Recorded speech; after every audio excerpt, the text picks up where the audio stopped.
Human nature will always be human nature. There is abandonment wound because of how deep that runs in our ancestry. To be able to understand exactly how we got to where we are. The man who sold everyone,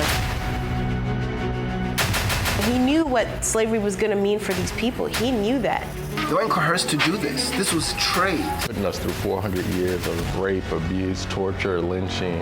Perhaps I didn't hear this correctly. This Abbas guy did in fact cage and torture his own. So they're proud of the fact that he became the chief. It's the same thing we're going through right now.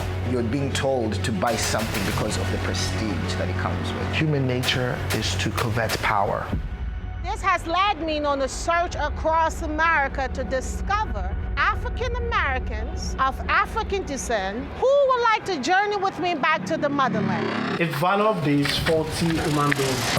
This is Charleston, South Carolina, the old slave marketplace. I took APA US history and I never learned anything. We didn't talk anything about slavery.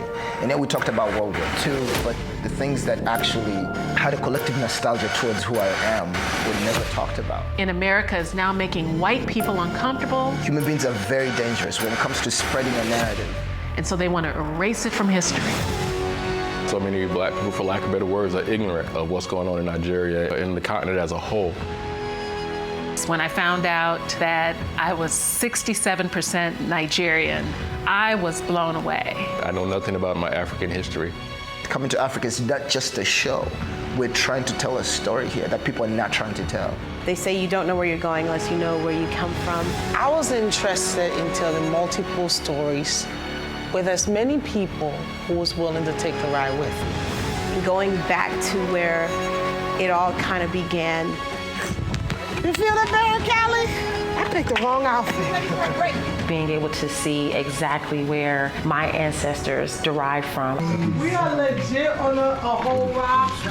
Oh, that's when they found the food. Yeah. And the first thing she said is, pour some in to rinse it out. And I was thinking, we're cleaning them with what we're drinking. To experience different cultures, different foods. That experience that we had was magnificent. When that water hit my hand, I have to say, I felt like I was getting what I came here for. It wasn't just a trip. There was a lot of things we had to go through just to get there. I'm not afraid of height at all. That is a fear for me. You prepare for these things, but you know when you get here, you don't know how you're gonna take it. I did some grounding. I put my hands up on the rock and closed my eyes. And it just touched my soul because my family, we don't know where we came from.